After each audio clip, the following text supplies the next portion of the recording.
All right, so we are live now in the second round of the panel discussions, which is on the future of education. So, Assalamu alaikum and a very good afternoon to all in ACCA Pakistan. And I welcome all of you in the second round of panel discussion, which is on future of education with a focus on school systems. I am indeed honored to be joined by three distinguished panelists, which include Ali Ahmed Khan. I'm also happy to share his profile with you all. Ali Ahmed Khan is the Chief Operating Officer at Beacon House. Just hang on for a while.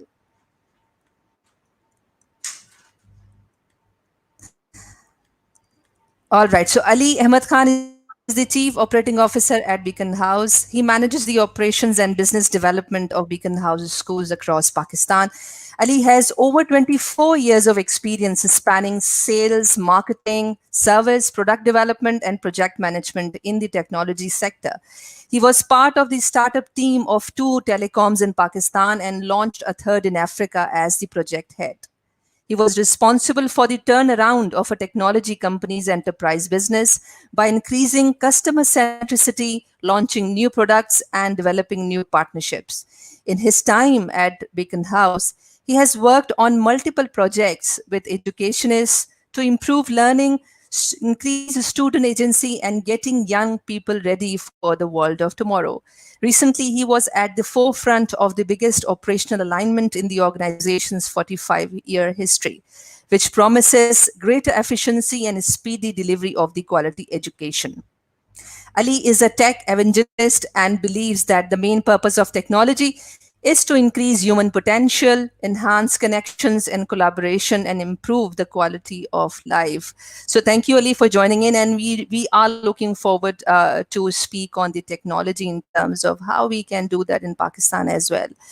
Then we have Attiya Noon, our second panelist. Attiya works at the City School Head Office as a school improvement partner. She is an award-winning public speaker and has represented Pakistan internationally on various fora. She graduated on the President's List in History and Social Sciences from Jacobs University, Bremen. Attiya worked in education in London for a few years before moving back to Pakistan. She is actively involved in air quality related environment activism, and in addition to being a member of the Punjab Environmental Council, which is the Punjab Government Smog Committee, and Secretary of Afforestation Lahore. She is also a part of Climate Action Forum. So thank you, Attiya, for joining in. And now, last but not the least, Fazila Goklani, who is the head of ACCA in the Middle East, has a responsibility for leading the operations in 11 countries. She represents more than 20,000 students, affiliates, and members across the region who work in all sectors and all levels of business across the Middle East. Fazila is responsible for growing the understanding of the value that professionally qualified ACCA accountants bring to the businesses and economies in the region. Managing and building relationships with regulators, business leaders, and strategic partners she works with, the network of members to influence debate on key issues that impact the ongoing economic development in the region. Fazila also works with the education institutes and government bodies to encourage new generations to undertake a career in the accountancy and finance profession. Fazila is an FCCA member since 2004 and has over 15 years of experience in the field of accounting and finance. Prior to moving to the Emirates, Fazila managed and owned an accounting practice in the UK, providing professional financial services to a variety of clients who were private individuals, businesses, and large enterprises. Fazila studied her bachelor's degree from University of Birmingham and her MBA is from University of Strathclyde. So thank you indeed for all the panelists who are being with us, and I'm sure this conversation, I do believe, is going to be fantastically meaningful and productive for the listeners out there. And before we start the panel discussions and I ask the questions from the panelists, that today's session is of total 90 minutes, out of which 60 minutes we'll spend on the discussions and last 30 minutes will be used to respond for the questions from the audience. So viewers, please feel free to send your questions through the chat panel and we'll be happy to respond to those. Right. So let me share a brief objective why we are having this discussion. What is the need? And we feel this is the absolutely right time.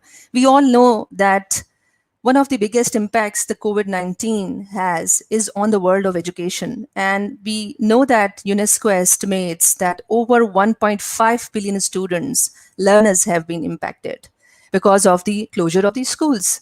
And in terms of percentage, if we see that, so it's almost 91% of the world's student population impacted, and let alone in Pakistan, total 46 million learners have been impacted. So this is a profound impact we can see. And what is it has done that it has further implications on the learning assessment. We know that the exams have been cancelled around the globe, including in Pakistan. And of course, it has a further knock on effect on achieving the credentials, which has and is going to delay the whole process of accessing to the workforce. Since no one can be certain then when this pandemic will end and when it will end, in what form it will end.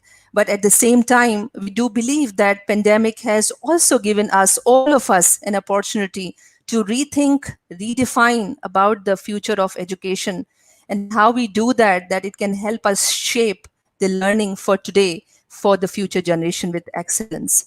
So therefore, this is the whole aim for this discussion.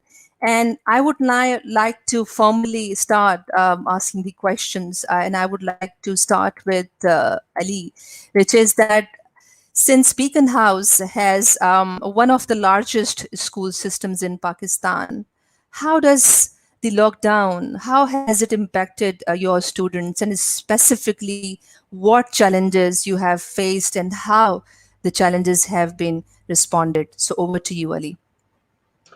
Bismillahirrahmanirrahim. Walaikum salam almas, and thank you for inviting me on this panel to discuss this important subject. Yes, these are very challenging times for all of us across the world, and it's more difficult for children who are going through this. But having said that, nobody in our lifetime has seen anything like this, and it is difficult for everyone.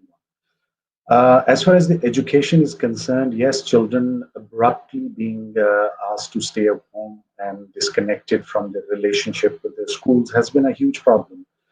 But as I would have to commend our teachers, the teachers the world over, and I'm really surprised at their agility, at the speed they quickly learned new technologies, and within a span of 1 week, that's just 5 working days, we were able to launch our Beacon House Schooling Uninterrupted platform, which ran for altogether 7 weeks and supported students.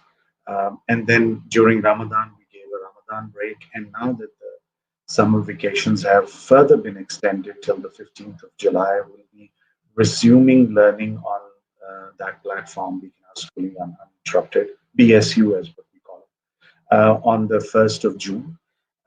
We had a bit of a mixed reaction to in the beginning. People were learning the ropes. It was new for teachers, it was new for learners, but the best response was from the learners. We had engagement rates in the high 90s, where students were connected with the school, with their parents. We had students conducting sessions among themselves to stay connected with each other, whether it is for group projects or just for. I've heard about play dates happening on video calls. So I think it's important for their well-being as well. So that platform has been a huge success on keeping students engaged, delivering educational content, and I am, all in awe of our teachers who were able to sign up, learn, and very quickly move on with to continue the learning of the students on that platform. Right. So that's great. So as far as I understand that whatever challenges you faced, those have been dealt with. Um, and there are no further challenges in terms of deploying the technology for tutors and learners, and in terms of the quality as well. So all is going smooth. No, so the challenges. I think we get a new set of the challenge every day. First, it was the connectivity, and the fact that do people have access to devices. We have pretty much resolved that by having a mix of synchronous and asynchronous education, and that has helped overcome some of those problems.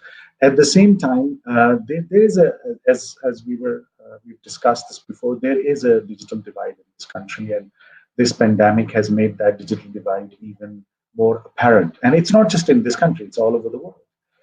And what we have seen is that now we are going to see a new set of problems where learning and assessments and all these things are going to come in.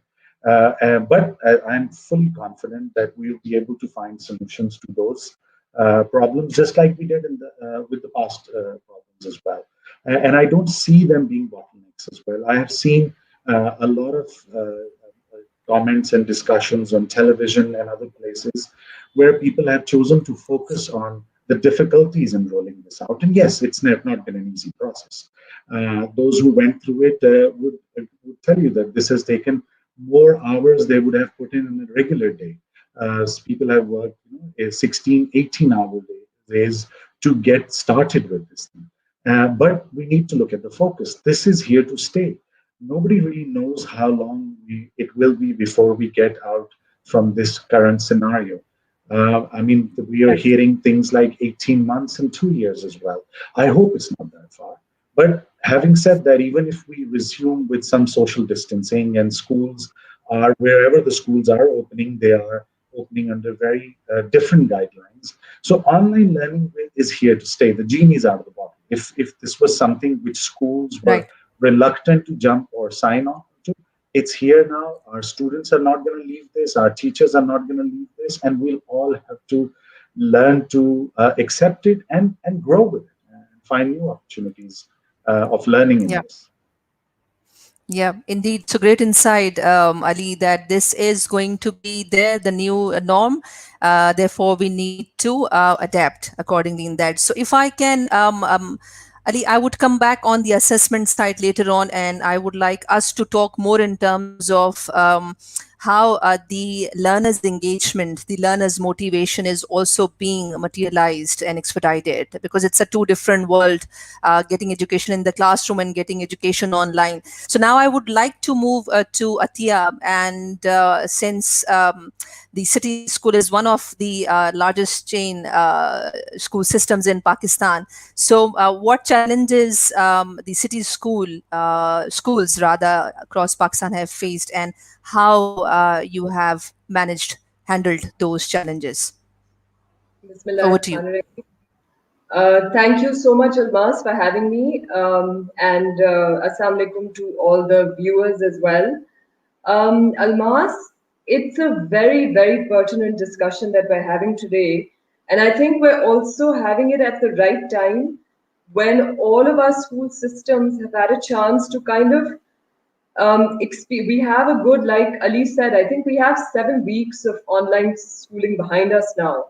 So it's a good time to assess, number one, how it went, how successful it's been, and number two, where it's going. Because as Ali mentioned, that we don't know whether there's going to be a second wave. We don't know if this first wave is ever going to really end. Yes, we know in France schools open this week. Yes, we know in Germany schools open this week. And frankly, from what I'm hearing, the measures under which they've opened, they don't seem that dramatic. Or perhaps now it is the new norm, so that's why we're feeling like at least we're seeing a way out of this. But as I said, and coming back to your question, it wasn't without its challenges. So if we look back to 7 weeks ago, coincidentally and interestingly, just sort of in the middle of March, the city school officially became a Microsoft school across all our branches. So we got that official certification from Microsoft before there was any fear of Pakistan even going into a lockdown.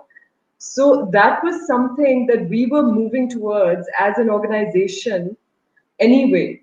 Not because we felt that learning is going to go completely online or that schools are going to be shut, but because as a philosophy, the organization has a very strong belief in the value of technology-led learning, the superiority of the learning outcomes that can be achieved through technology, through online learning, and the sheer sort of breadth of communication experience that such platforms can allow learners by being connected to a global community of teachers, students in all the top schools across the world.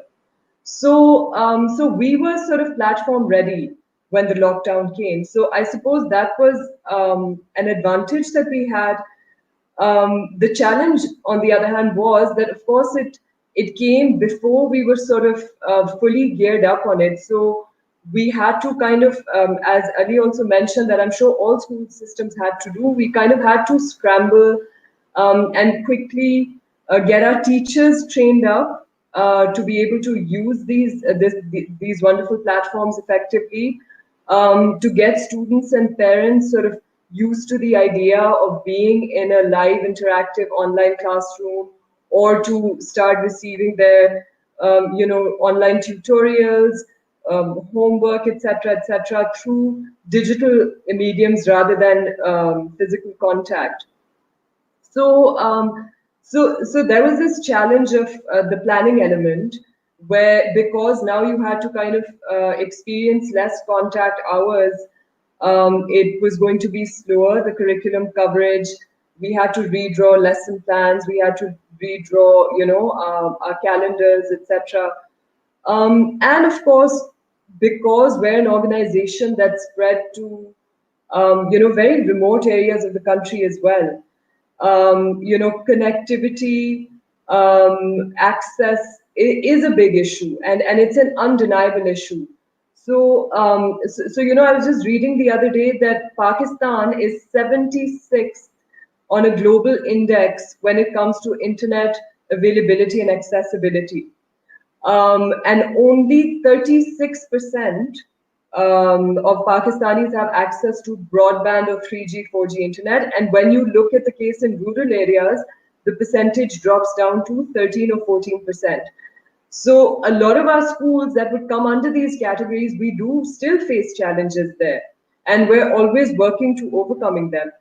But I would say that private school systems like us are still fairly better off in terms of dealing and coping with those challenges than, unfortunately, our government schools are, or our public schools are. Because clearly the apartheid, and I use that word very carefully, of education is something that we as private school systems who believe in inclusive education have to be conscious of. So while I do Right. believe that this is the future, whether we like it or not, we do hope that eventually we will move to a form of blended learning where there's contact as well. Right. So that's the great set of insights, Attiya. Thank you very much for sharing that. And I really appreciate the words you have used, the superiority of the learning outcomes or the learning objectives that one can achieve by deploying the online learning mechanisms and all that. So I mean, it's quite fortunate that we have two schools, City and Beacon, that they can claim. And of course, I'm sure that the time has yet to see, and we need to experience that how the face-to-face classroom can help you achieve that objectives, and how it is differently do that for the online learning. So I can understand the level of challenge is quite different here. So can I get back in Fazila if I can have some more minutes with Ali and Attiya, and then I'll get back to you because I don't want to be blamed as being from ACC. I give you the more advantage. So Ali and Attiya. So the next round of question I am sending to you guys is that now you have deployed the online learning solutions, right? Because you have had the time even before the COVID-19 started. So in terms of the learning capabilities and outcome, and the learners' efficient engagement, because we know that not all learners, not all students can be equally efficiently engaged in the classroom, face to face teaching. So, can you please shed some light that how the online delivery as an opportunity you feel that is helping you? If you have some evidences to share that yes, students are efficiently engaged in the learning and parents are also happy. So, can I request Ali? Thank you. So engagement has grown with time. Now, what we have seen is that in the beginning, this was what came across as play to children very slowly as we started assigning work. The quality of work was very good. It was coming back. I was getting something like 1,000 odd in one of we had a few groups where we were measuring or looking at best practices, and we used to have a lot of pieces of evidence being shared what's happening in school or classroom. There was something around 5,000 odd classrooms running concurrently. And what we noticed was that they started as the time passed, the engagement got better and better. Now, one of the benefits of using an electronic medium is that you can assign different levels of work more easily to students. And that's what teachers start with. Quickly, teachers learned to do that and they started doing that with students.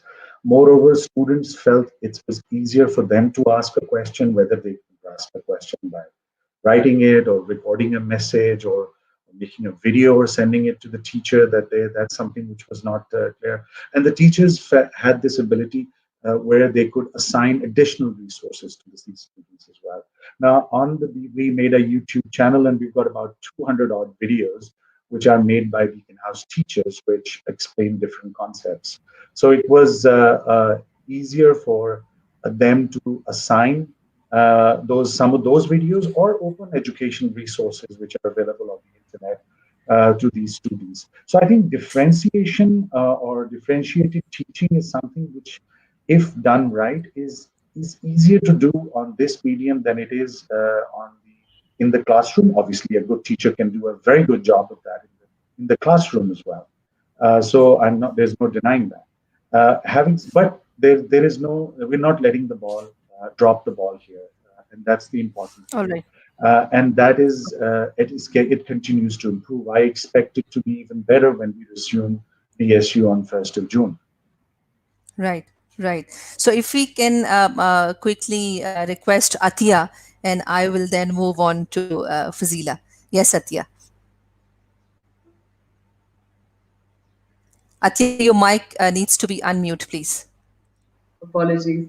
So what I was saying is that I'll just echo what Ali sort of said. I think that what's happened is, and it's very interesting because no one quite expected this. No one, as we know, quite knew what to expect from online learning.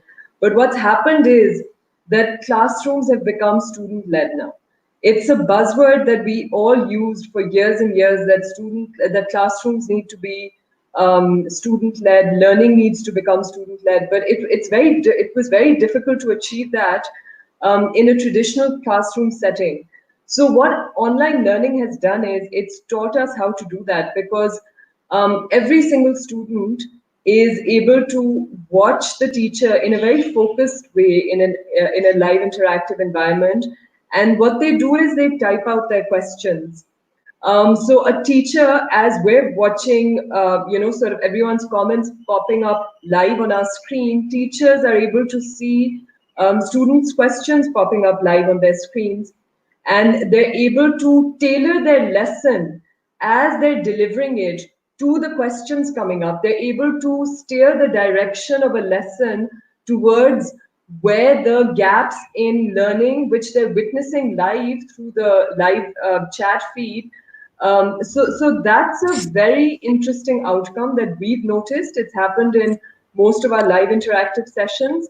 Then with the remote learning, with videos and worksheets, etc., again, students are able to work at their own pace because they're at home. There's no sort of time limitation to classes, etc. There's no sort of evening for homework, morning for classes. Everything is one big block. Excellent. So that's what I would say. I would say that these are some lessons that we're going to take from online learning when schools Right. reopen back to schools, that how we retain the student-led sort of classroom. Right. So that's interesting, and I think I just keep the question with you guys now, and then maybe perhaps you can answer me later on. That if the choice is given to these schools, Beacon House and City, so what choice you will make out of the online learning or going to the classroom? So keep this question with you, and perhaps you can come back later. So over to you, Fazila. Since professional qualifications obviously are not exempted from these challenges, so can you please tell us that how, also from your own experience of the Middle East and from ACCA's end, that what are the challenges and how these are being dealt with? Over to you. Thank you. Assalamu alaikum to all the viewers, and thank you, Almas, for inviting me onto this panel discussion. So a twofold question, one about how did the schools in the Middle East do? And it's fantastic to listen to both Beacon House and City School to see what has been done in Pakistan. I think initially schools were in the survival mode in the first couple of weeks. And I'm talking as somebody who's spoken to many head teachers, many teachers across the region, but also a mother of two kids who are on the online learning. Survival mode in the Middle East, from what I can understand, some of the schools were digitally ready, some weren't. So the survival mode in the first couple of weeks was about consolidation of information and knowledge that they had gained over the last couple of terms. It then moved into phase two, where they've started exploring the flipped classroom, the virtual learning environment, and then going on to live online classes via various platforms, whether that's Microsoft Teams or Zoom or whatever platform the schools chose. And then it became an element of consolidation, a ratio between consolidation and new learning that was taught. I echo many of the points that Ali and Attiya have mentioned. And I think schools globally are going through all of these sort of opportunities and challenges. And I think everybody is learning as you go along. I think there's many benefits that have come out of this for students, such as being able to pause, rewind, and replay their teachers, and that pre-recorded for learners who don't always just grasp everything in class. That opportunity is fantastic to have recorded sort of lectures that they can listen to. Being able to receive verbal instructions rather than written instructions, you know, having the deadlines to do their work in their own time. Now, what we've seen with professional qualifications, and that's where we've been heavily involved as ACCA in the Middle East, is seeing our learning providers have to adapt. And many have done that successfully. Many is still work in progress. Some have gone on to Microsoft Teams and Microsoft Forms and spending a lot of time. Now, hats off to the educators, to the teachers, to the trainers, to the lecturers. Honestly, after being a mother stuck in the house with kids for 2 months, I can say I have the utmost respect for the educators who educate our children. And I've been in education for years as well. And what's fantastic is to see that we've been talking about innovation in education for so many years. But it's here now and it's here to stay. And it's about what are the educators going to take out of this as learnings. Now, there is feedback such as from ACCA that I've had from learning providers and students to say that we can't cover all of the course. It's a bit slower, the delivery of the information, not having that social interaction. But then they found other ways and means to engage the students, which are through quizzes, Kahoot. They've got a good learning management system. They're tracking doing the registration online. I've seen a learning provider who has put lots of multiple choice questions on Microsoft Forms, and they get a pie chart to say how many students answered this right or how many students answered this wrong.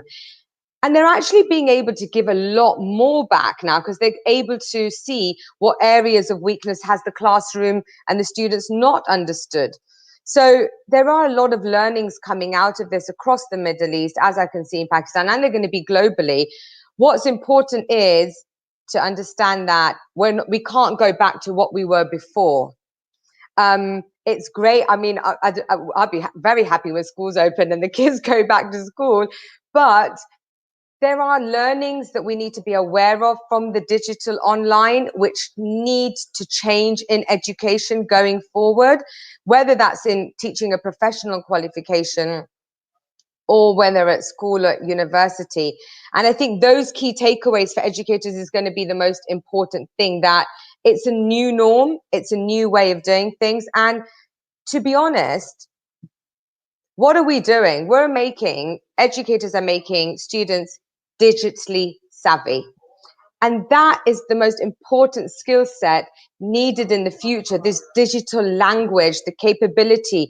And what we are doing is making students agile, adaptable, and resilient. And I think that's what's fantastic, is the outcomes, if you talk to anybody across the region globally, is the adaptability and being agile and the resilience that's coming out of students.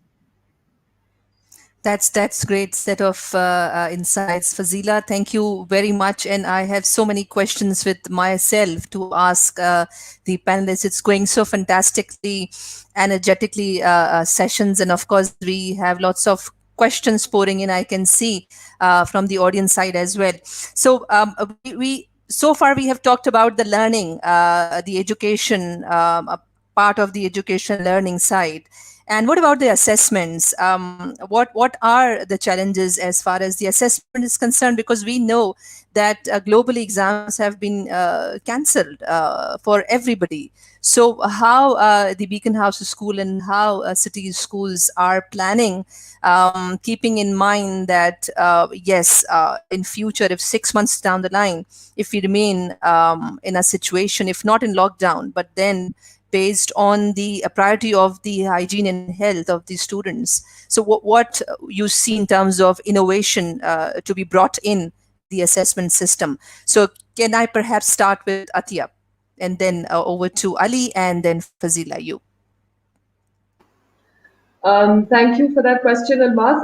It's a very interesting question, because I think that all of us at all schools have been sort of mired in this predicament of how to best serve our students in the wake of the cancellation of the CAIE examinations. And as you mentioned earlier, that what we don't want is for our children to have any delay in their entry into universities, workforce, etc. And for that, of course, assessments are critical. So I think that everyone is having to take a step back and think of how they address the issue of assessments. Many governments across the world, including ours, and many school systems across Pakistan have been debating on whether they should give blanket promotions to their students, or whether they should come up with some form of assessments. So I don't think that there's been any conclusive decisions on that, policy decisions on that. But I can tell you this, that as with online learning, online assessments are definitely on the cards for everybody. We at the City School are developing a system of online assessments, which, as I said earlier, was something that we were moving towards anyway. It's not that the lockdown has caused us to suddenly see the value of online assessments.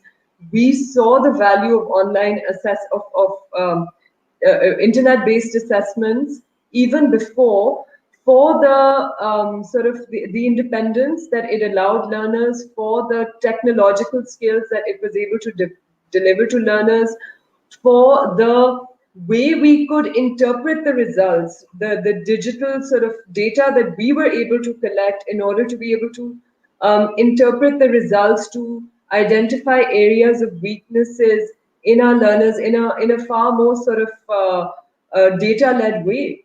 So what I would say is that online assessments are, uh, they are the obvious solution, and they're not at all difficult to do. We ran a pilot last month where we tested many of our students on their reading ability online, and we conducted a survey afterwards on how they found the experience of being assessed from home independently without invigilation. And frankly, I mean, I can say it with complete conviction that it was a roaring success.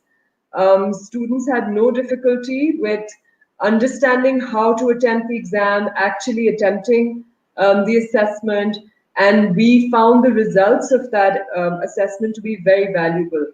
So I think that it's just a question of creating that roadmap and moving forward, but it's absolutely nothing to fear. It's nothing to, it's actually something that, in any case, schools need to move towards. You have schools in the Middle East and abroad already on platforms that offer online assessments. So it's just a question of us getting there also.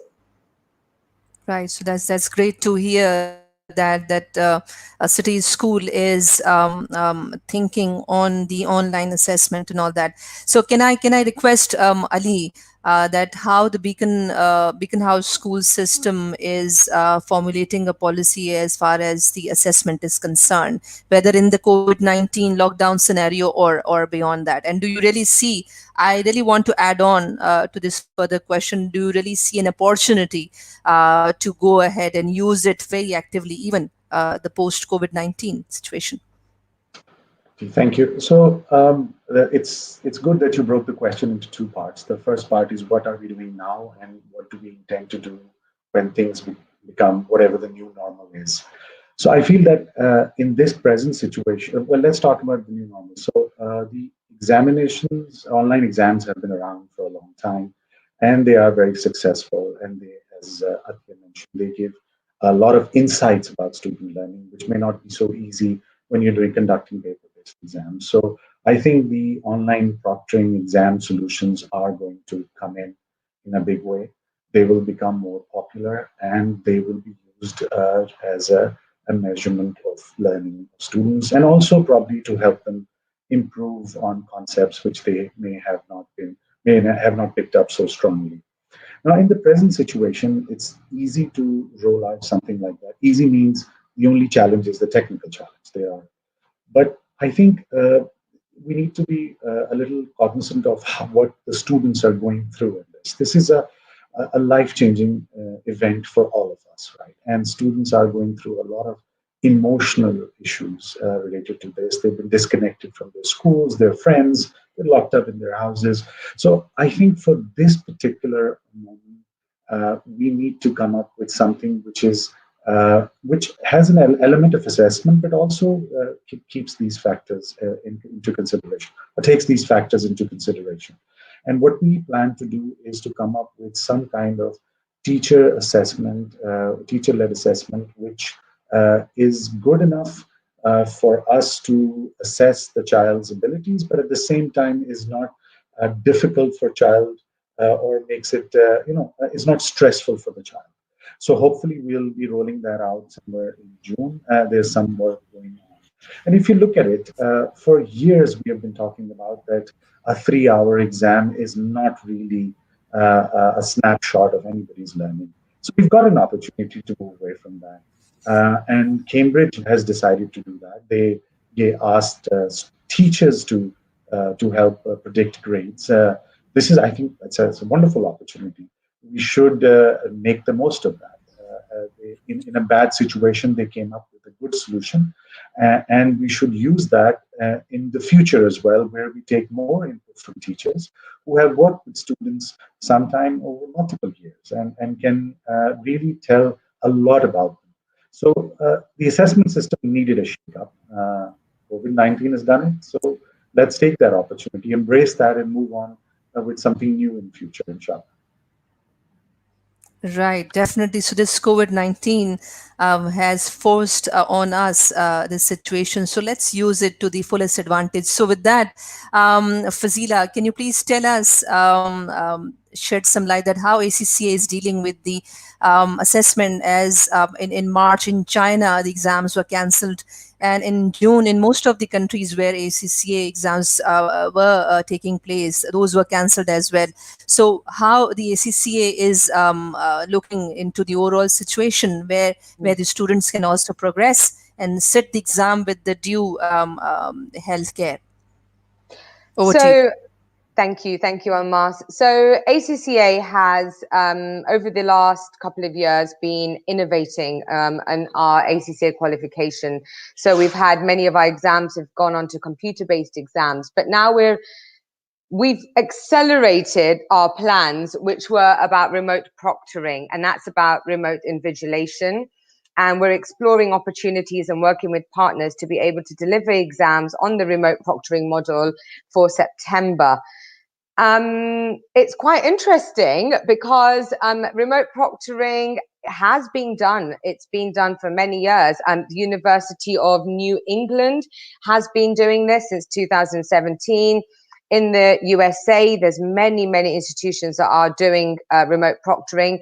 And one of the partners that I was looking at has, like, over 6 months done about 1 million exams. So what does that involve? It involves a remote invigilator looking through the camera there, scanning the exam environment. There'll be screen recording and live viewing. There's artificial intelligence-based behavioral analysis that looks at movement, typing irregularities, any background noise. In the beginning, there'll be that facial recognition and biometrics, any live intervention in case of any irregularity could happen, and the exams could be stopped at any time by an invigilator. This is showing that actually it's not just the learning that is going to change in the future of education. The assessment methodology has to change as well. If we look at other sort of bodies, whether they're accounting bodies or other sort of organizations, they are already on remote proctoring. And I think ACCA is a fantastic thing because at the end of the day, today it's COVID-19, and as many have said, we don't know when we're going to get out of this, when there will be a vaccine, when will it be safe to continue. But the fantastic thing is that students can still progress with their studies, with their ACCA qualification, and work towards their plan of finally going into employment. And the skill set they're getting online by completing exams on a spreadsheet, word processing tool is fantastic, because when we go to work on our first day, we're not given a paper and a pen, even though I do still love my paper and pens, and a calculator. We're not given those tools, are we? One day I left my laptop at home and I went to the office and I realized, oh no, I've left my laptop for 30 minutes until I could get somebody to bring the laptop. I couldn't do any work except chit chat with people. So that makes you realize that technology is so important, and I think it's fantastic to see Cambridge is doing it, as you said, Ali, and they all are having to realize that they've got to jump on that bandwagon now. It's not about let's go back to what it was before. Yeah, so that's great to know that, and I would like to be mindful because some of our viewers in this session may not be from the fortunate private schools, and they may be listening to the conversation, and from their point of view, from parents' point of view, and from those public schools, state-owned schools, and students who may be listening to our conversation. So at the moment we hear about the online learning and online assessment, to be very specific, the doubts are created, and they are often asked in a form of question that how you can ensure the robustness of these online exams invigilated remotely, and what if how can you ensure that is no cheating, I repeat, the word cheating takes place. How do you ensure that? So can you shed some light on that, Fazila? Yeah, so the invigilator, and these are experienced global invigilators that sit with huge computer screens. They will, first of all, they'll do that live sort of your biometrics to make sure that you're the right person, because cheating could be a person who isn't supposed to be sitting the exam for the individual. So there'll be facial recognition, biometrics involved there. Then they'll ask you to scan the room that you're in to make sure, because the immediate thing that came up in my mind a couple of weeks ago when I was thinking about this was, what if they've got papers on the wall with their formulas written, like the way, for ACCA exams that I'd have done? What if they've got like formulas written on walls? So the invigilator will be looking around at that. There will be artificial intelligence behavioral analysis to make sure that there's no sounds, there's nobody sitting there reading, you can hear them. The lighting in the room will be all analyzed, and all of the exam is recorded. So there'll be, and my immediate question was, well, what if a person goes to Google and goes and searches, or they're on Microsoft Word or Excel and gets their notes out? So I've had all those questions as a learner to understand what is proctoring. And I've gone through the whole sort of mindset of what are the issues that could happen. But be rest assured, there are millions of exams happening globally across large organizations, universities. And if I actually just quote there some stats, there was a partner that I was looking at that basically had done, in over 6 months, they had done about 1 million exams, okay, remote proctoring. 47% of exams had unpermitted resources removed before the test began. So 47%, and around 7.6% of the exams where the proctor had to take action to stop a potential breach of integrity. So that can demonstrate to you that the partners who we are working with and who these organizations, Cambridge and everybody else, will be working with, are partners who are experienced in these fields, and this is tried and tested. So be rest assured, cheating won't be easy. It's not going to be possible, and measures are in place to ensure that the rigor Right. So and the security model is not impacted. That's the most important thing, the rigor and the security model of examinations to not be impacted. Yeah, so that's great to hear the assurance side of these remotely invigilated examinations. So I'm again very much mindful that lots of our Pakistani students, their learning is surely stagnated, because not, in fact, if I may say so, that many of the government schools and colleges, their learning is totally come on hold.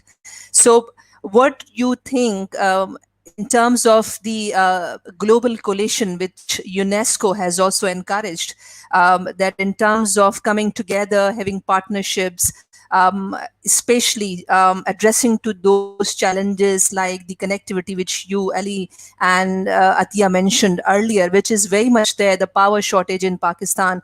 So being the fortunate school and largest school systems in Pakistan, what you want to give in a form of advice and a concrete partnership and steps for the government schools, where whether it can be in a form of content, teachers training, so where we can see, because I do appreciate that for everybody it's not the same starting point.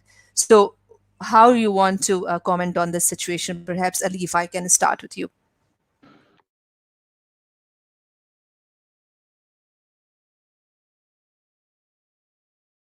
Yeah, Ali, I can't hear you. Oh, okay. So Pakistan has a huge out-of-school children problem. There are nearly 20 million children who are not in school, and we don't have the resources to build thousands and thousands of schools to bring them into the traditional education net. And that's where the opportunity lies. If you look at it, what's happened in the last few weeks is that government has launched a channel, and that channel has been launched with with partnership from private institutions, where they've taken content from private institutions and put together, and they're conducting lessons.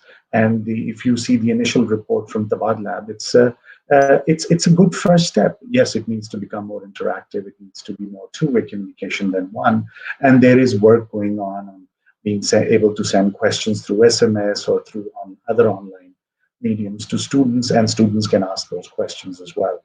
So I feel there is an opportunity here for us to bring a larger number of students into that traditional education net, which they have not been part of. And this television channel is one step.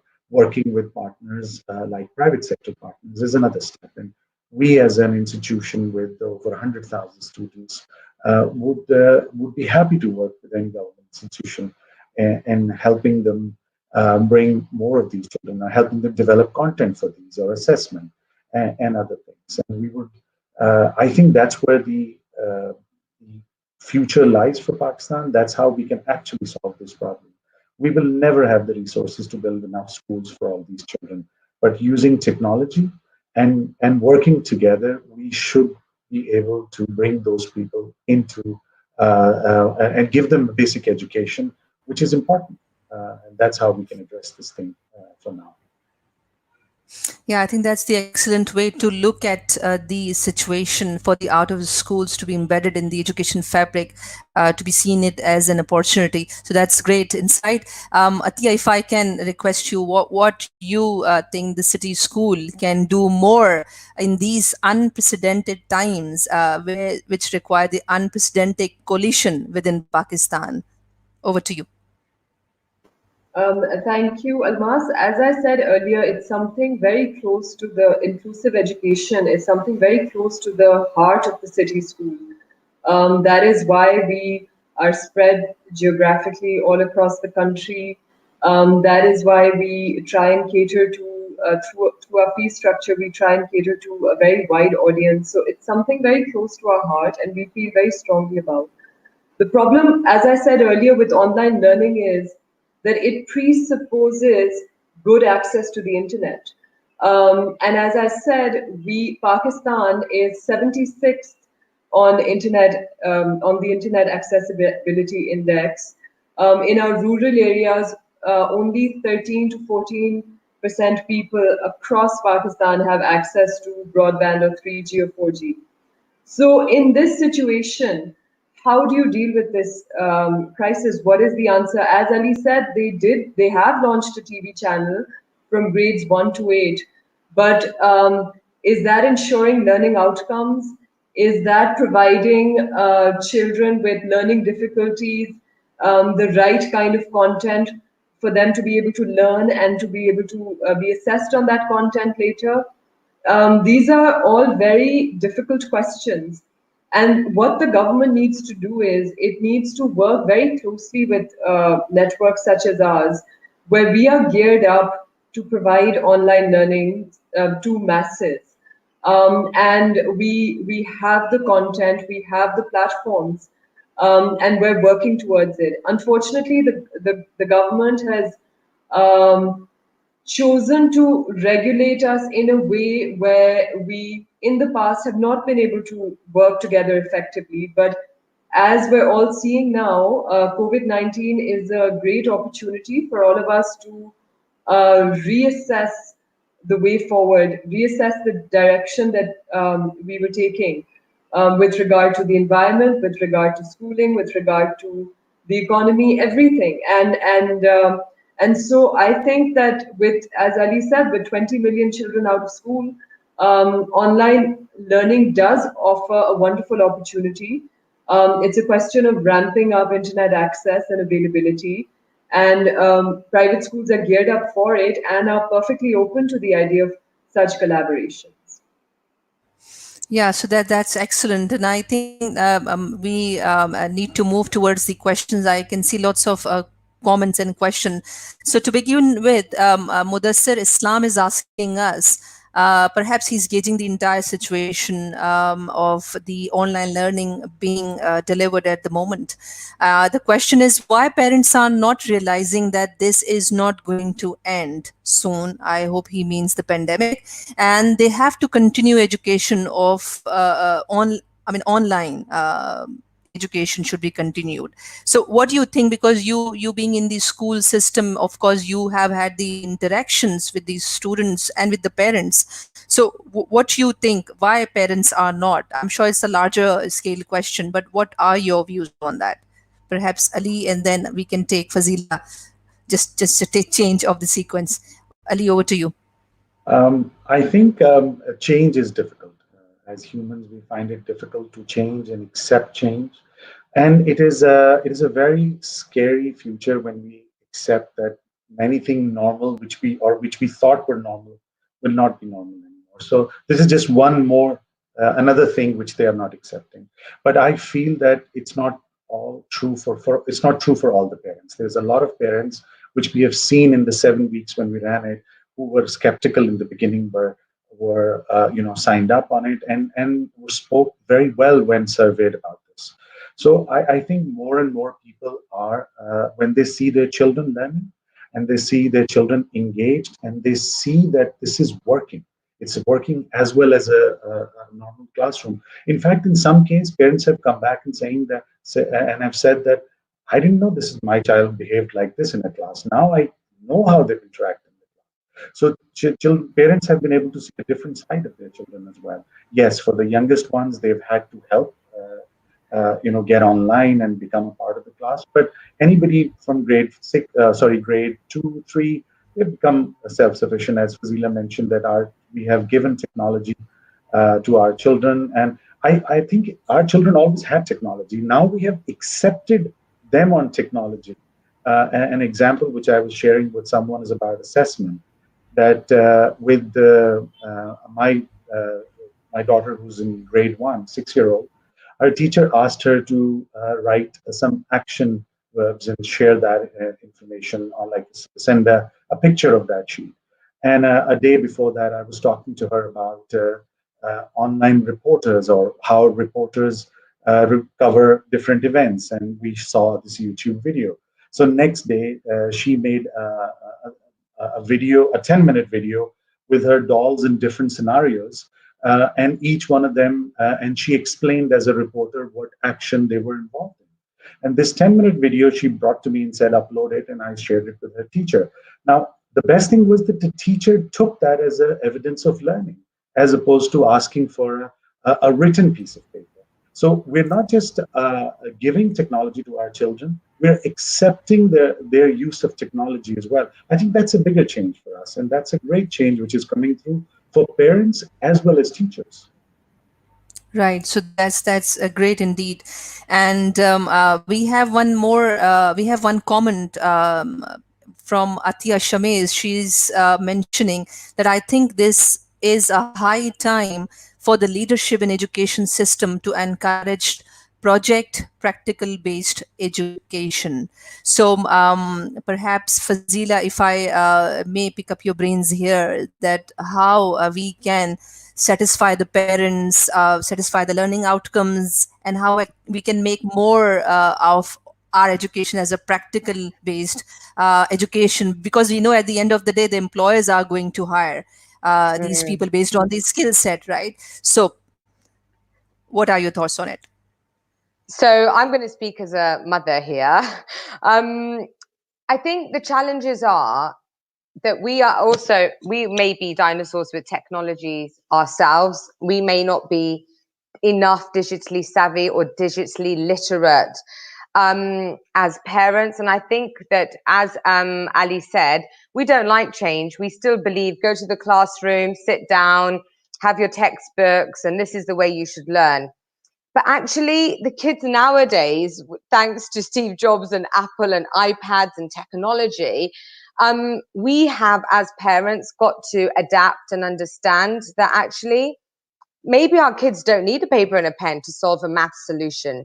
Maybe they're using other means. And I think as time goes on, parents are going to see the benefits. I have myself seen with my own children. I'll be sitting there telling my son, why have you not got a paper and a pen to do this maths equation? But he's doing it in his head, or he's doing it on another platform, on a notepad, on a computer. There are so many different assessment tools that the schools are using to assess how a student is doing and performing.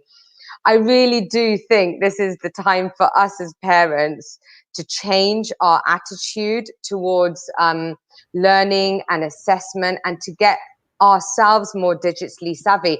And it is so true, right, that 3 hours is what they give you to prove to an examiner and a board that you've learned everything for chemistry or biology or economics in that whole year. Or even if it's like ACCA exams, that you know everything about management accounting in those 3 hours. 3 hours in a particular day where you're sitting in a room with a paper and a pen. That's got to change. It really has. And it's so true what Ali said about his daughter, because I've been seeing my daughter did a video on the division of labor for economics. And that's fantastic to do that sort of evidence-based learning, project-based, and to be able to get marked accordingly so that all the pressure isn't in a 3-hour time period on a certain day when you might not be well, or things might not go according to plan. And I really do think that if our learning is changing and we're getting digital and our classroom is changing and our assessment model also needs to change in line, and COVID has pushed all of this innovation that we want with education to now, and educators need to be ready to adapt to those changes, because these kids are learning fast, and so we need to get in that fast lane and run with them.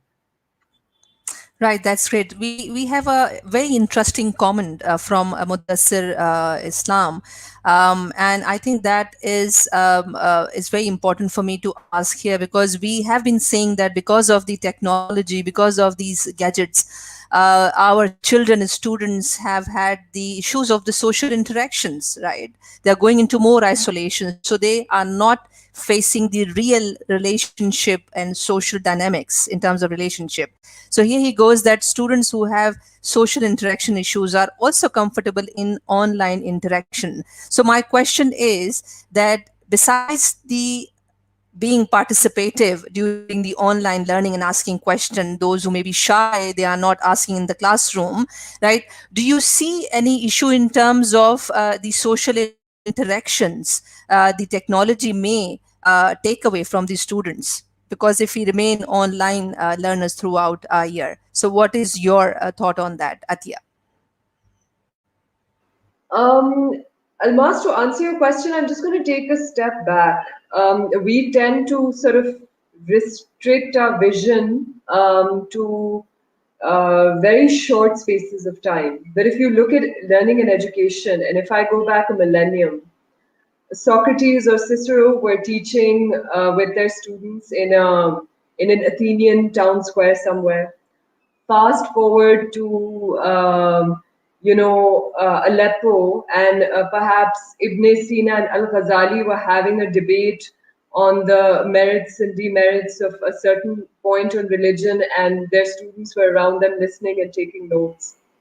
Fast forward to Victorian age England, and you had a governess teaching all the siblings only in one school room if you were privileged, and then eventually you ended up in a boarding school. When has education ever had a format that's acceptable, or that's right or wrong? So if we look at online learning as an evolutionary natural pathway, then we'll stop fearing it, and then we'll stop fearing all the negative consequences. There are pros and cons to every system you're in. The guild system was once revered as the best way of learning, and there was, apprenticeship was considered to be the only way you could learn. Now, you have these large schools with classrooms, and and now you're moving towards technology. And someone said project-based learning is the best way to learn. So I think that we should have faith and confidence in the evolution of human thought, and the way we eventually manage to find the right solution for the right time that we're in. So from that perspective, I would say that in every scenario there will be cons, and with online learning there are the advantages, like you said, of perhaps socially underconfident children who are now suddenly feeling like heroes in these live interactive sessions where they can sort of type out their questions, etc. And other students who were perhaps given too much importance before are, on a level playing field. And then I noticed in one of the comments somebody said that we have to be cognizant of the EQ, the emotional quotient of children through these online learning platforms. So there are all these challenges that we will now have to sit down and work through, because this is still something very new and evolving. But if we look back to 1,000 years, we don't have to be worried or scared, because we are hopefully bettering what we had before. Right, so that's great. Thank you, Attiya. We have Sabine Hassan who is asking, it's a fundamentally very important question. She's asking that how to gauge the amount of progress that a child has made during the online learning channel or online learning mode, as process is more important than the product. So what are the parameters to estimate on the quality of process of learning? So it's quite a broad question. So perhaps if I can request Ali your opinion about it. So in this, as I said, for the online examinations have been around a long time, and they have been measuring on learn or some way of learning. They have been measuring it.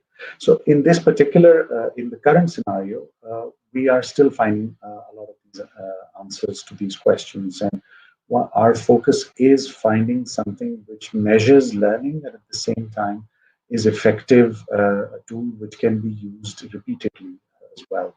So it will be, and we will find a solution to that. We're not the only ones working on it. Everywhere people are in the world. There's a lot of research which has come up with it. Just is 6-7 weeks of what has happened this online learning. A lot of research has come up on that. And what I think personally is that we shouldn't put assessment as the first step here. It is important. Engagement is the most important point right now because we all are disengaged from each other. So this is an opportunity to engage students with their classmates, with their learning, with their schools.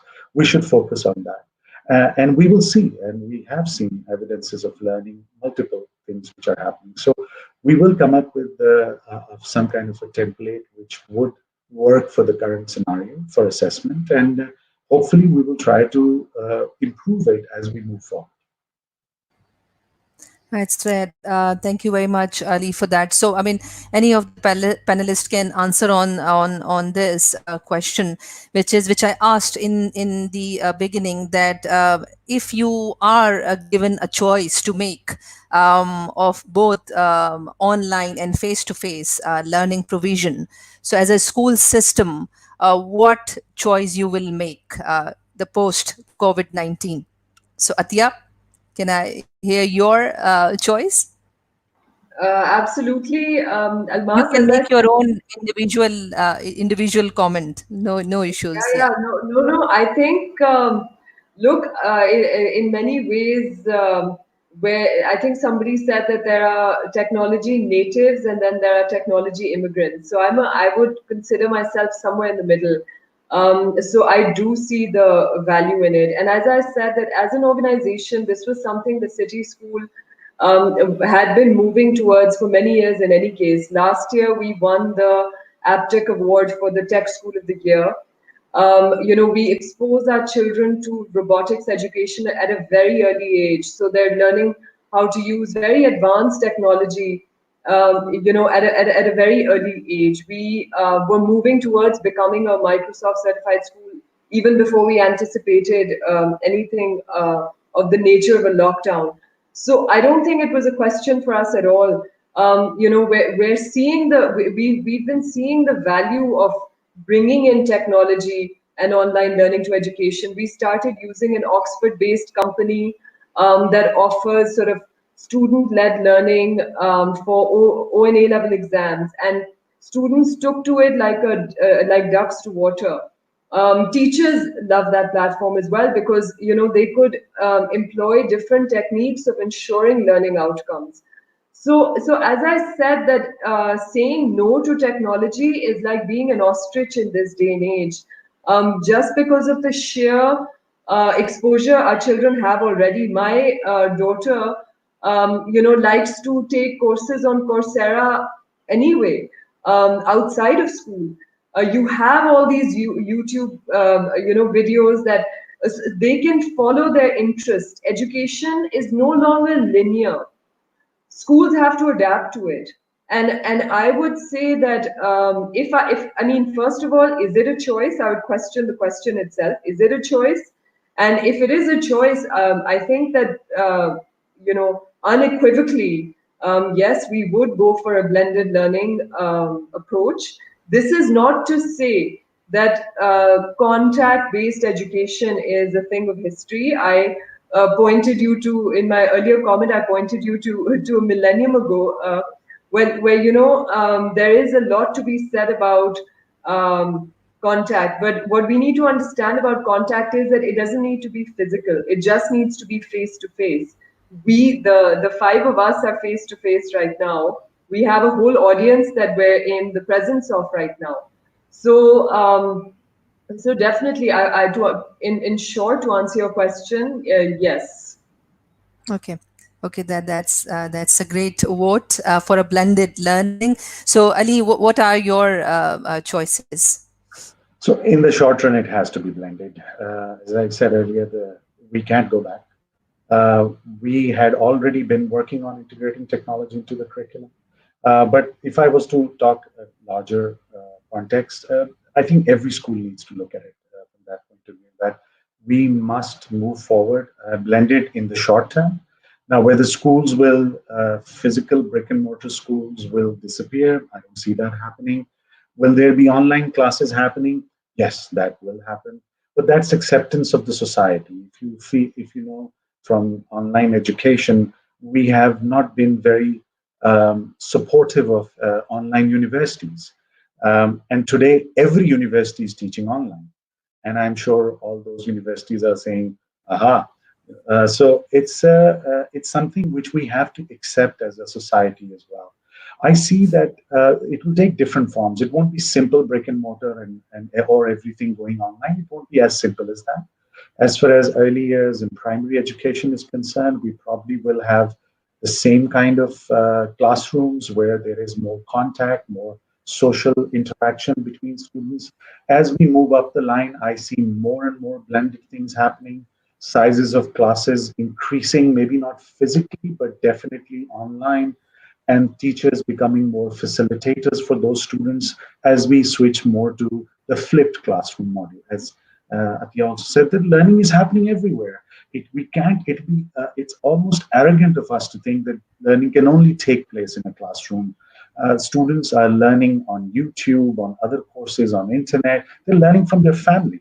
So we need to accept those learnings, and we need to make room for those learnings in our classrooms, and or whichever medium it is, whether it's an online classroom or a regular classroom, we have to make room for those. Right. So that also tells us that for many, many centuries, for many years in Pakistan, we have always thought that the learning only takes place in the classroom. So that has become a big question. The COVID 19 has also taught us to start questioning the quality of the learning, which took place in the classroom and has been given an opportunity to us to redefine that. So thank you very much, Ali, for your comments. So Fazila, since you talk to employers, lots of employers you talk to, and they do talk about the need of the skills, the employability skills, the professional skills, right? Of course, they would like to hire someone who is quickly workable, employable, adaptable, right? And a creative thinker and problem solver. So what you think from the employer's point of view, this online learning, do you see that, does it impact on the quality of the human capital they want at the end of the day, or in terms of opening their own startups and business? Yeah, very interesting question that is. I think this pandemic has shown to us that there's an opportunity to remind ourselves of the skills that students need in this unpredictable world. And that is what employers are going to be looking at, right? Skills such as having informed decision making, creative problem solving, adaptability, being agile. And I think the online learning solution and having will support them in some of these areas, you know, getting them to be digitally savvy so that they're work ready. ACCA produced a paper called Professional Accountants, the Future, and it was about what are the skill sets needed. And those skills aren't just needed for professional accountants in the workplace, they're needed for most of us, which are, you know, the negotiation skills, it's not just being technically competent in a certain area. So all I can say to that is we are in interesting times, very, very interesting times. The future of education is going to impact the work-ready individuals that employers have and that they want. We need to bear in mind as educators that whatever we do with the online learning, the online assessment, is ultimately making these individuals work ready. As many of the other two panelists have already said, you know, learning is a continuous process through the rest of our lives, whether from a young age to when they grow up. I mean, there's a quote, seek knowledge from the cradle to the grave, right? So the important thing, I think, right now with COVID-19 is that it's teaching our children resilience. It's teaching them to be adaptable and patient as well, of not being able to go out. And I think another point is that, yeah, social interaction, look, we still need to talk to humans, and well said, we don't need to be with humans to be able to talk to humans. I hear my daughter many times on Zoom classes on Zoom calls with 4 or 5 of her friends talking away. So the future is exciting in my point of view. And I think that employers are also going to be rethinking about what is it exactly that we need this accountant, engineer, doctor, etc. to have. So it's exciting times ahead of us. Yes, indeed. Well said, Fazila. And yesterday, the employer was part of the panelist, and he also said that it is going to be a knock-on effect, because they are also working on the virtual onboarding, because they were thinking to let the person join the office few months in future, but they are now able to do that virtually. And the knock-on effect, when I asked him to explain, he said that when the academia, the school system and universities, because they prepare talent for the employers to absorb in future. So if they have the sheer effective online learning platform and assessment, that would help employers to materialize on that work. So it has a domino effect, and I agree with you on that.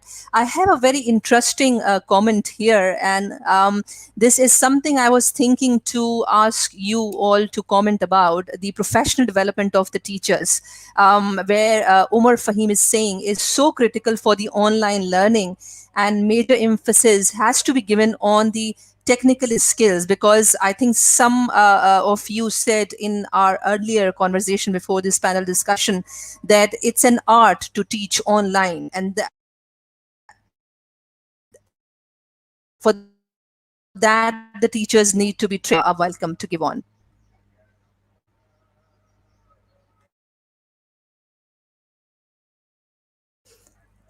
Yeah, so anyone, Almas, Ali or Attiya, I or think you Fazila. might have to repeat the question because the technology, I think we missed the question.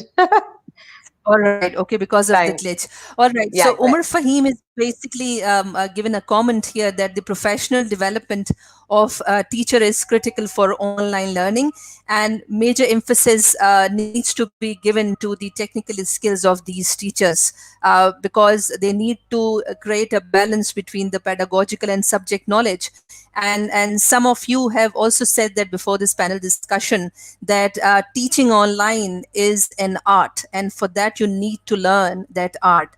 So what are your comments on the tutors development of the online learning, and how you are, if I may ask that, how you are dealing with that aspect, that teachers do get trained sufficiently and deliver online very effectively? So any of the panelists. So I'll just quickly come in on that, Almas. Absolutely, it's teaching in a classroom is very, very different from teaching in an online setting. And I've done both. So I can tell you that each one has its own challenges and each one has its own um, rewards and benefits. As I mentioned earlier, also that I enjoyed online teaching simply because it allows you to adapt the lesson to the students because you're watching almost every learner's comments coming up live on your screen. So, as I said, that as part of our Microsoft certification, one of the things that we had already put into motion was to train all of our teachers in these online learning platforms. And by October, we hope to have around 1,200 sort of teachers professionally developed to be able to teach on online learning platforms effectively. So it's something that, in order to ensure learning outcomes and in order to ensure that that the technology we're deploying is used effectively to the benefit of the learners, that they know what the difference is, and that's what we're hoping to achieve through this plan that we've put into motion. Right. So thank you very much, Attiya. Yes, Ali, what are your thoughts? I think all teaching is an art. That's why they say someone's conducting a class. So I feel that there are two aspects to online teaching. One part is the tool part, which is, I guess, is which might look difficult, as in you need to learn a piece of technology, but it's easier because there's a lot of help available on it. There are YouTube videos, there are many tutorials on how to use a particular online tool, whether it's Zoom, Google Meet, Classroom, or any of these tools. So that's the easier part. The pedagogy, that's a little difficult, and I think that's where we need to put more focus on. So in the first step, our challenge has been to get. In fact, I feel that's where our teachers have literally, been moving so fast. They're ahead of any lecture or lesson we could have shared with them. They learned the tools by themselves very fast, and they surprised us with their adaptability on the use of the tool and the way they also the proficiency they developed on that tool as well.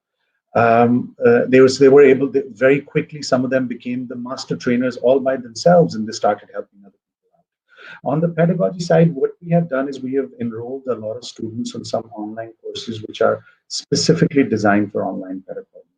And what we are working on is that how we can roll these learnings out to most people. So what I expect is that in the next 3 to 4 months, we'll have a majority of our teachers trained. Both tools much are already there; they're already there. But as far as the pedagogy is concerned, they will be well versed with the basics of online pedagogy. And obviously, if they use it, the more they use it, the more experience will come to it. So I see that both of these challenges are not going to be those long-term challenges. We may be latecomers to this party, but we're learning very quick as teachers in this field. Right, absolutely. Thank you very much, Ali. So, Fazila, if I can also request for your views as well, because you deal with lots of tutors as well, and tutors from one part of the world, they are also teaching to the another part of the world, is normally happens in the professional accountancy education. So, what are your views on the tutors training on the online teaching? Yeah, I think what's important here is to recognize that you can't use the same methodology of teaching a classroom online. And I think that's the first and foremost fact that tutors, trainers, teachers, whatever we call these educators, can't do. It's not the same. Number two, they have to get digitally savvy. They have to make their classes that are online more interesting. We've seen learning providers across the region incorporating Kahoot quizzes or any other sort of quiz platforms to immediately grasp the attention of the learners in that room. I think teachers also have to have a mindset shift to recognize I can't just rote teach, with a textbook, let's go through it. This is not the way it's going to happen. I do think teachers and trainers need to be trained. There's many learning providers in the region that have asked me to review some of their tutors' classrooms. And back in the days when it was face-to-face in a classroom, I used to sit in the classroom and assess as part of our accreditation process. We used to assess the teachers and the trainers and how they do in teaching ACCA classes. Now I have links shared every other day of people saying, can you just review this? Can you review that? And immediately you can see they've actually changed their teaching methodology. They've changed the way they're approaching this. They're writing on a tablet on the computer that students can see. They're making mind maps rather than writing out things, rather than reading from PowerPoints or Word documents. And so I've seen this with ACCA and our approved accredited learning providers who've gone digital. And they call them enhanced classroom experiences. And it's really interesting to see the difference. And it makes me sit back and think that if I had all these resources available to me when I was doing my chartered accountancy qualifications, rather than going to a classroom and only having that opportunity to engage with a teacher, I really believe I would have taken a lot more out of my learning by having those pre-recorded lectures and by having those quizzes available to improve your sort of memory retention and the recall. And so there are fantastic things coming out of it. But my key message here is you have to have a mindset shift. You have to be positive. You have to be willing to learn. We need to learn every single day. Schools are learning. Educators are learning every day. How can we better improve this process? It's a lot about continuous learning. And teachers have to have that attitude about them in order to be the best. Yeah, absolutely. No second thoughts about it. And I think through this platform, I would be pleased to share because time and again, the word mindset has been talked about. And I think it would be wonderful. And you maybe because I see lots of comments are being written by the tutors. So there is a book called The New Psychology of Success, written by Dr. Carol Dweck on the growth mindset. So I think it's a wonderful book, and I think for teachers, it's applicable for every human being on earth. But for teachers, I would feel, because I've read it myself and I'm using it for my son's advantage. So it's a wonderful book. I repeat, it's by Dr. Carol Dweck, who has written a book, the New Science of the Psychology, which lots of talk about growth mindset. And I think online teaching is part of that growth mindset. We need to move on. So thank you very much. We have 4 minutes left to conclude our today's session. And any words of wisdom from any of the panelists is welcome. And then I would conclude. Any remaining words of wisdom?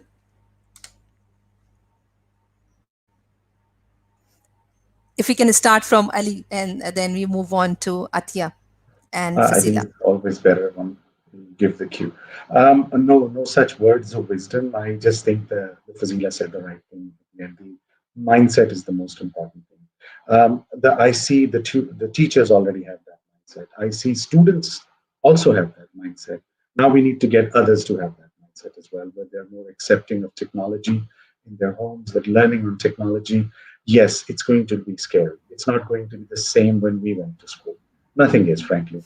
When I went to school, you had to go to a library to check what was the area of a country. Now you could check that up in 1 second on Google. So when we went to schools, is hardly a measure to use to find acceptable educational objectives for our children. I think that's where the change needs to happen. And if we as a society let this evolve, this is an opportunity for us to evolve. We will see adaptation increase and also acceptance increase.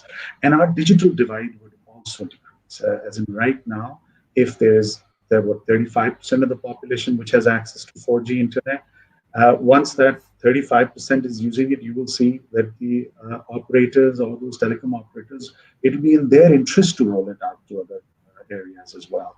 And we already see devices are becoming cheaper. We already see that learning is taking place on something as little as a phone, as opposed to something which required a full-fledged computer. So technology is moving really fast. We just need to give it a chance. We need to really embrace this. This is an opportunity provided to us. Yes, there is going to be there's a lot of unknown. There's a lot of difficulty in this. Those things will make us resilient, but we need to move on. Thank you. Thank you very much, Ali, and over to Attiya. I'd just like to end by saying that it's a common thread that COVID-19 has taught us that even though we feel isolated in our homes, it's a time for us to come together, whether through technology, whether through our mindsets. We need to find common platforms because the solutions are not going to come by us existing in our silos. They're going to come through every single person taking steps forward in a positive way. So I think that just like learning institutions such as school systems, etc., extending a hand forward, parents are extending a hand forward, students are extending hands forward, especially teachers who've emerged as the real heroes of this crisis, alongside doctors. I think that everyone needs to, open their minds and hearts and play their part. Thank you very much for having me today.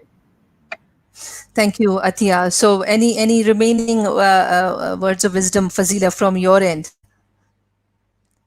I know you Um, have. Yeah. yeah, so everything has changed. Everything is going to have to change. And that means that we as educators are going to have to take these opportunities. So we've got two choices, basically. Take this opportunity and lead the future of education, or leave them and go back to how things used to be. And I don't think the second option is a wise option to take. So my key last words are we have to embrace this new digital technology and educational technology going forward. Thank you for having me on the panel today, Almas.